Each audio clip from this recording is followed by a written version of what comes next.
જય શ્રી કૃષ્ણ. પુસ્તિપદ 8 માં આપ સૌનું હાર્દિક સ્વાગત છે. આજે આપણે એક એવા વિષય પર ચર્ચા કરવા જઈ રહ્યા છે જે આપણા દૈનિક જીવનનો અભિન્ન ભાગ છે. જરા વિચાર કરો, જે સમગ્ર બ્રહ્માંડના સર્જનહાર છે, જે અસંખ્ય બ્રહ્માંડના નાયક છે, તેમને આપણે ઘરના એક નાનકડા અત્યંત વાલા બાળકની જેમ રાખીએ છીએ. આ કોઈ સામાન્ય વાત નથી. સવારે મંગળા દર્શનથી લઈને રાત્રે શયન સુધી એક જ મધુર સંબોધન આપણા હોઠો પર અને હૃદયમાં સતત ગુંજતું રહે છે, શ્રીજી બાવા. પરંતુ મારા મનમાં હંમેશા એક પ્રશ્ન ઊભો થતો હતો.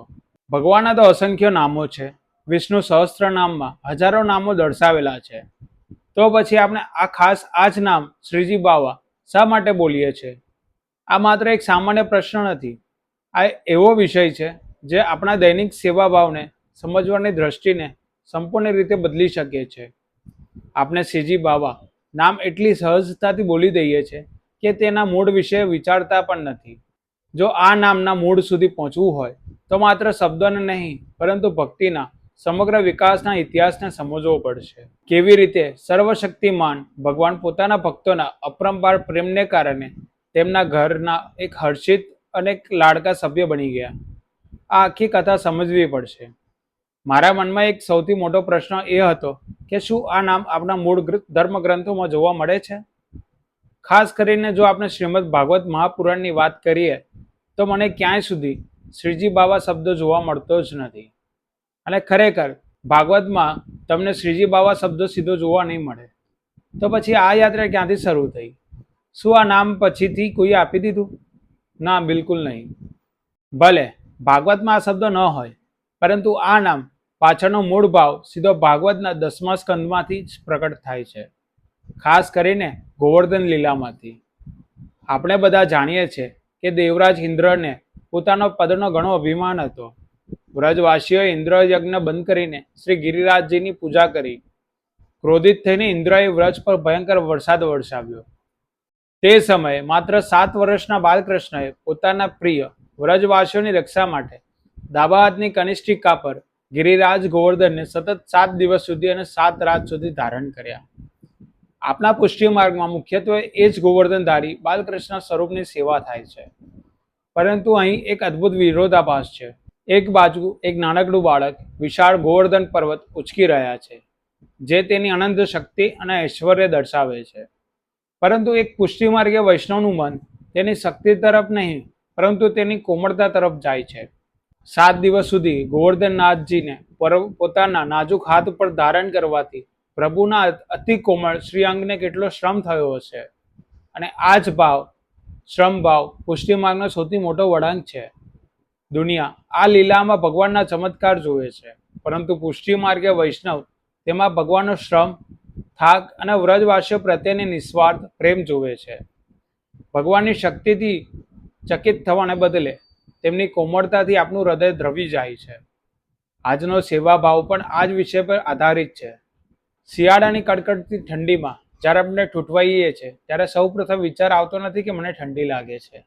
વિચાર આવે છે કે મારા ઠાકોરજીને કેટલી ઠંડી લાગતી હશે.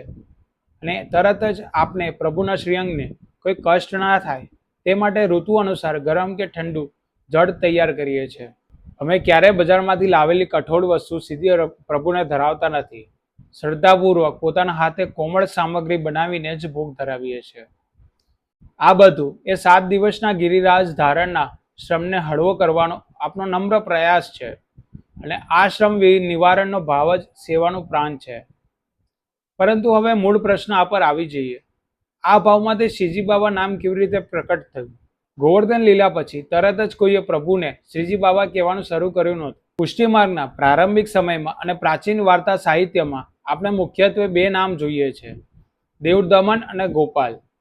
દેવદમન એટલે દેવોના અભિમાનનો દમન કરનાર, ઇન્દ્રનો ગર્વ તોડનાર.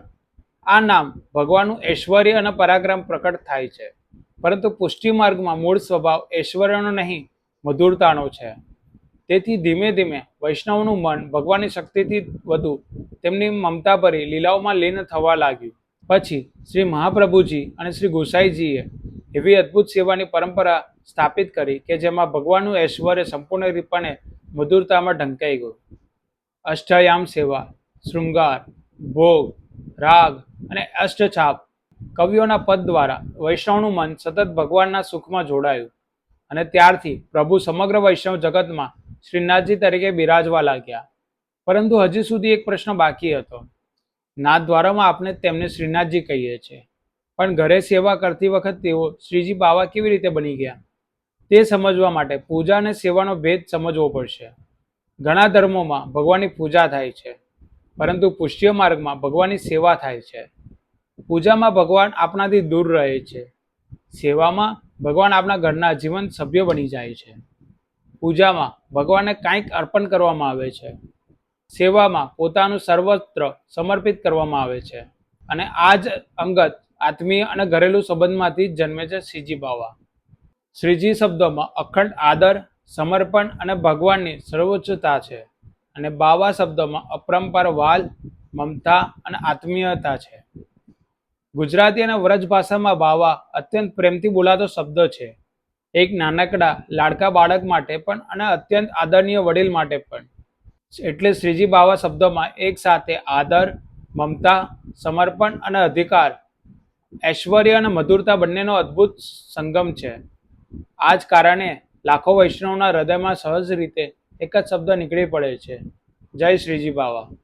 આ માત્ર નામ નથી, આ એક જીવન સંબંધ છે. એક એવા ભગવાન સાથેનો સંબંધ જે હવે દૂરના દેવતા નથી રહ્યા, પરંતુ આપણા પોતાના ઘરના સૌથી વહાલા સભ્ય બની ગયા છે. જો તમને આ વિડીયો ગમ્યો હોય તો વિડીયોને લાઇક કરજો, શેર કરજો, કમેન્ટ કરજો અને ચેનલને સબસ્ક્રાઇબ ના કરી હોય તો અત્યારે જ સબસ્ક્રાઇબ કરી દેજો. જય શ્રી કૃષ્ણ.